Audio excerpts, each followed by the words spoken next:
feeling pretty defeated and deflated as a player.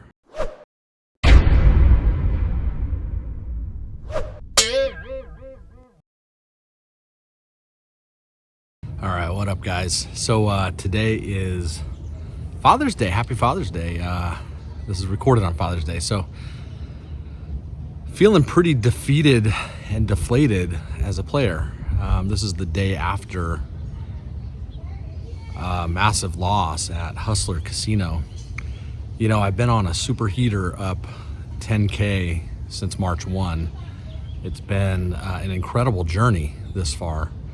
And I think the inevitable run bad is here. So, you know, I ponder if I'm playing bad, if I'm too confident and getting too cocky, I'm playing bad, or if it's truly just run bad. And, you know, I'll go back to the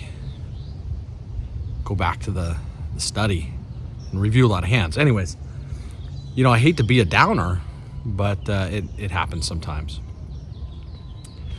So, got to keep things in perspective. It could be worse, right?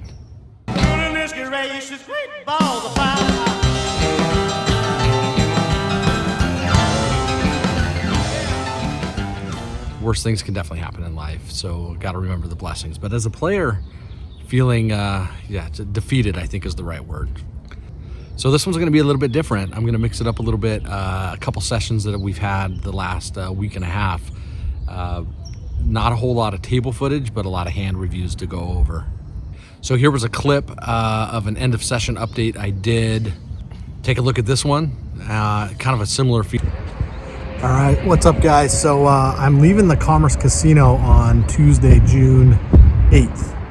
I had intended to vlog this session, but the glare, because they still play outside in a tent, the glare coming through the walls of the tent was too bright to see the cards. Yeah, that sunlight, that glare, but cards. So no point in vlogging. But I played 4 hands. First hand, I had pocket queens. Only got about half the stack in, and the gentleman hits a 4-outer, hit a 3 to make a straight. It was all low cards on the board. Made a straight on the river. That's hand number 1. Pocket queens. Second hand, pocket kings. Get it all in pre-flop versus pocket tens. The guy next to me says, no worries, man. This guy wasn't in the hand. He said, I folded a 10. I had the pocket kings, the other guy had the pocket tens. Flops like jack, queen, queen, 5, 10. All right, let's add on. We add on for 300 bucks. Next hand. Ace queen suited, small blind, raise. Get it all in when we turn the nut straight. Another guy calls us. We chop. We both have ace queen. Fourth hand. It's a limp pot. I have 9-10 offsuit. Somebody raises it to 30 pre-flop. I'm in early position. I call. 160 behind. Flop 10-9-7.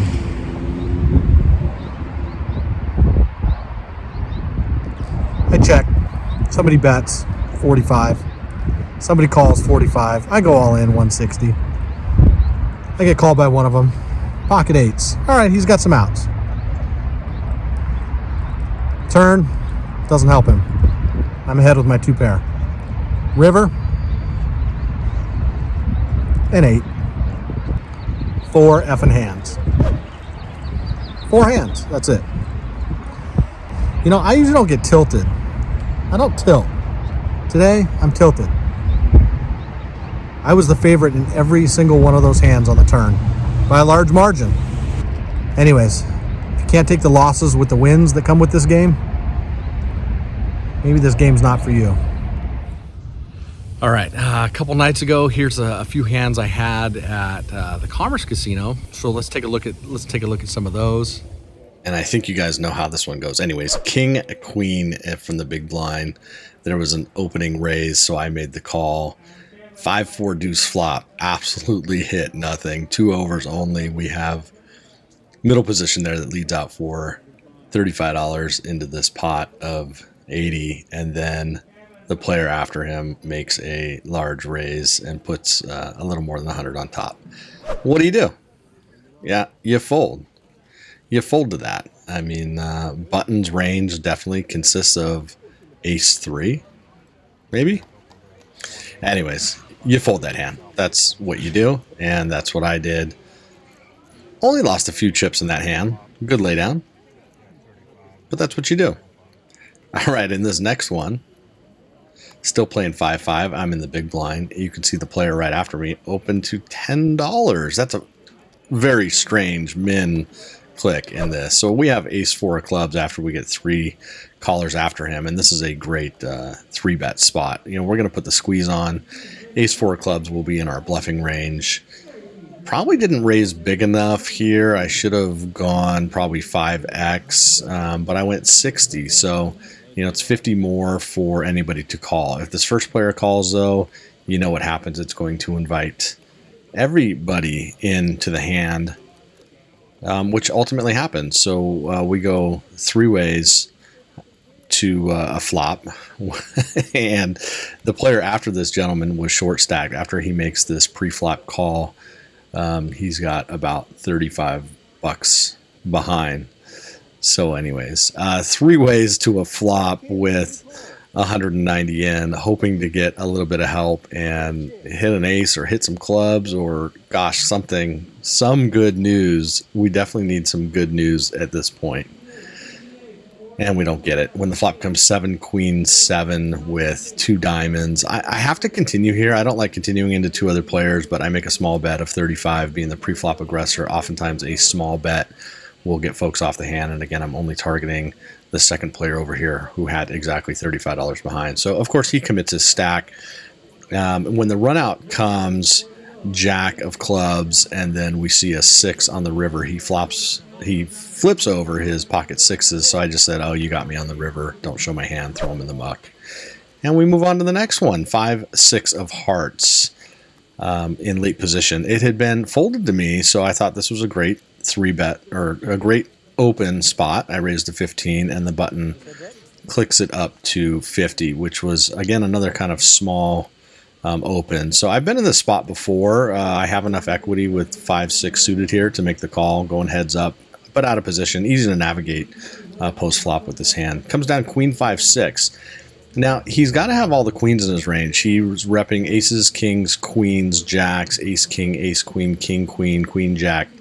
So if he's got any of those hands except pocket queens, I am so far ahead right now. So when he makes a continuation bet with 2 spades on the board, I feel my hand definitely needs a little bit of protection right now. And one of the last vlogs, you'll remember I had 5, 6 against ace king, and the board went runner to make a pair, and I was counterfeited. So been in this spot before, hoping to make it work right now. So I raised this up pretty large, and he doesn't take too long, and he decides to make the call. So again, he's capped his range now, definitely with a queen in his hand, which I like. Hoping it's ace queen, king queen, queen jack, you know, something like that. So with 330 in the pot, still heads up. The turn comes down 3 of clubs, and I had planned on committing my remaining 205 on any safe turn card. You know, club brings in a second flush draw, but it's not the ace, king, or jack, which is really what I was fearing, and it wasn't another spade. But he snap calls my 205. 3 spades comes. I say I'm counterfeited on the end, but in reality, he boated up. He had pocket queens. And I promised you guys a jackpot. I promised you guys a jackpot in this vlog. Well, here it is. I was on this table, got felted, as you saw. Rebought, was card dead for another hour and 20 minutes, so I table changed to the table right next door. 30 minutes later, that happens, yeah. So missed out on the jackpot. That night, I jumped into a 1-2 game. It's the first time Commerce brought the game back. It's a 40 to 80 buy-in. I was just going to have some fun. Pocket queens, run into pocket 7s. We're all in on the flop of a... we're all in on the flop. It was a 4-5-8 board. all in on the flop. He's got pocket sevens. He turns his gutter to make a straight. My pocket tens later run into pocket threes, which flop a set. I have an overpair. We get it all in on the flop, and I lose that one.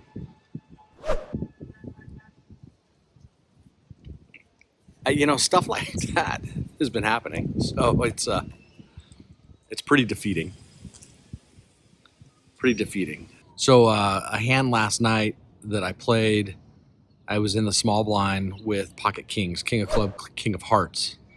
The middle position lady, middle position player, woman, opens the action to like 35. I 3-bet it. I think it's an easy 3-bet situation out of the small blind with pocket kings to 80. I made it a little bit smaller than I normally would. Normally I go 3x, but made it 80. And of course she calls. Flop comes down pretty safe in a way. It was deuce 6-9 all clubs monotone, and I hold the king of clubs. So I c-bet, and she calls. The turn is another club. So I have a king high flush. I check it to her, hoping that she'll take a stab at it, and she checks it back. So the river's a total blank, inconsequential, doesn't pair the board. It was a red card, low red card, no straights, you know, flush draw is about the only thing out there. You know, when I block ace king and king queen, king jack type hands, so there's only one card in the deck that beats me. So with about, I think there was about 400 in the pot at this time. No, it was 300 in the pot. I bet 300. I potted it. And she goes all in. I had 335 behind, so I bet 300, and she put in the extra 35 on top, put me all in.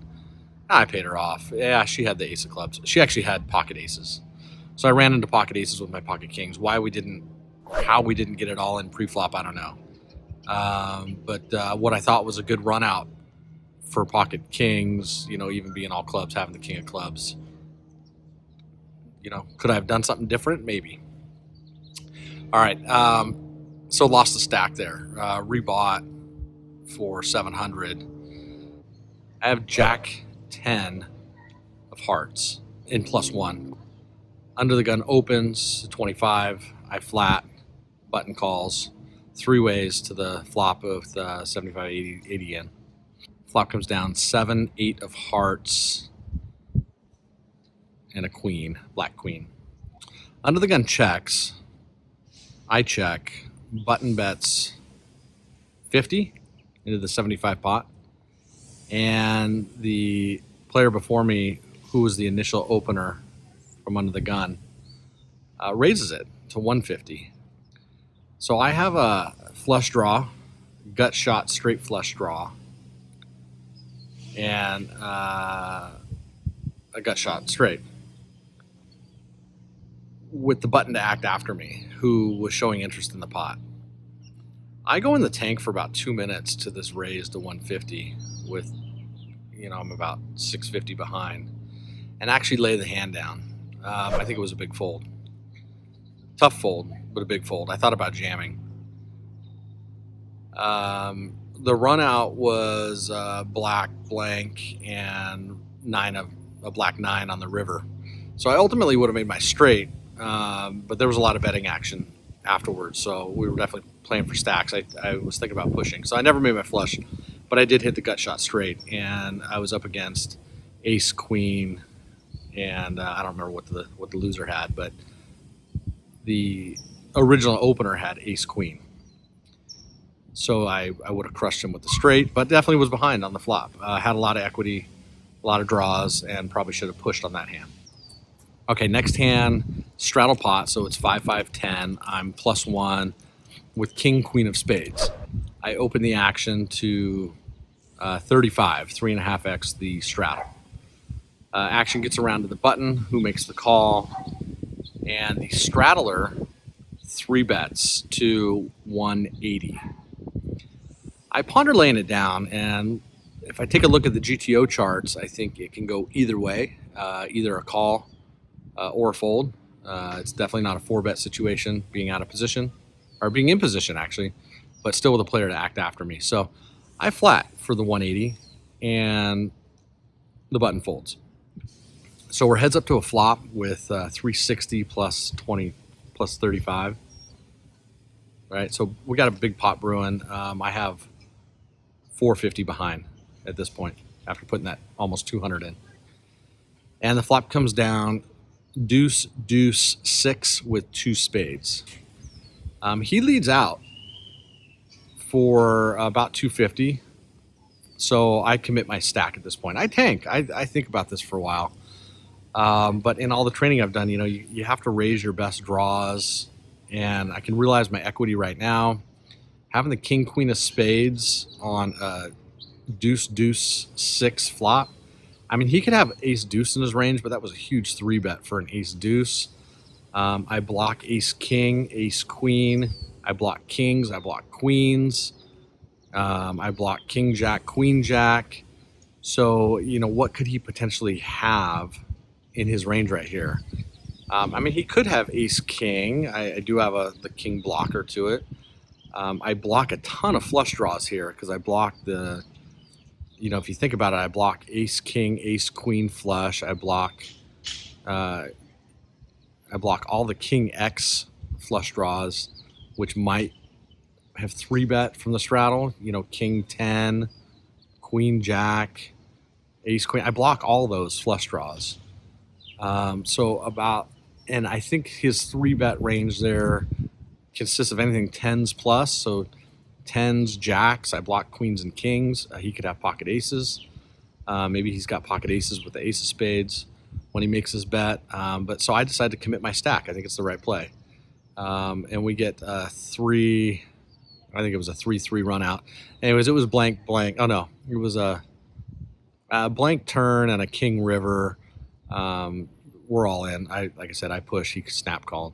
So I turn over my king queen, expecting him to maybe have ace king here. I didn't expect I was good, but I had to show my hand because I went all in and he called me. And sure enough, he had pocket aces. So I ran into pocket aces twice last night. And yeah, tough. Another hand, I'm in the small blind. The under the gun opens. The button 3-bets it. I look down at pocket 7s. I lay it down.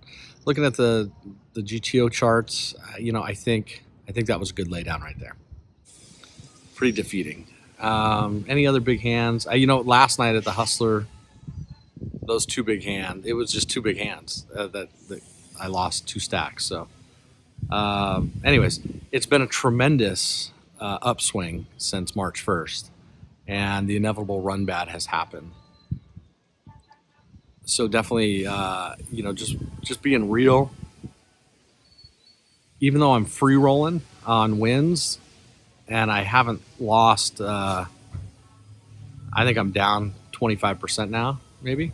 So it's not a huge loss, but it makes me question everything. It's one of those nights I get home, I have an hour drive home wherever I play, and then I toss and turn and think about hands all night long, and it's just. You know how it goes.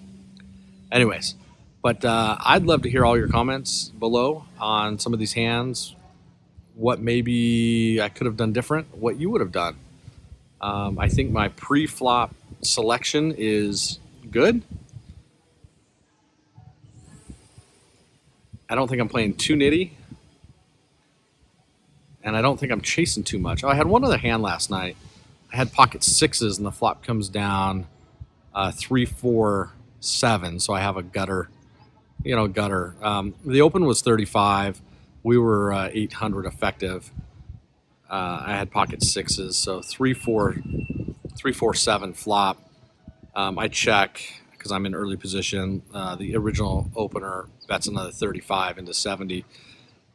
I think I can float one here. So I did. I floated one card because I have the gutter. Jack of spades comes on the turn. I checked again, and he sized up significantly, and I folded. I think he definitely has all the jacks in his range. But on that flop, I think where I made a mistake is I should have raised this flop. I should have checked raise because he shouldn't have any low cards in his range opening from under the gun. I think that's one mistake I made.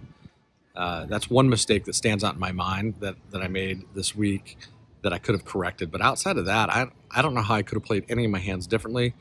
I think it's been just a week of coolers and then missing that, walking away from a table that hits a jackpot.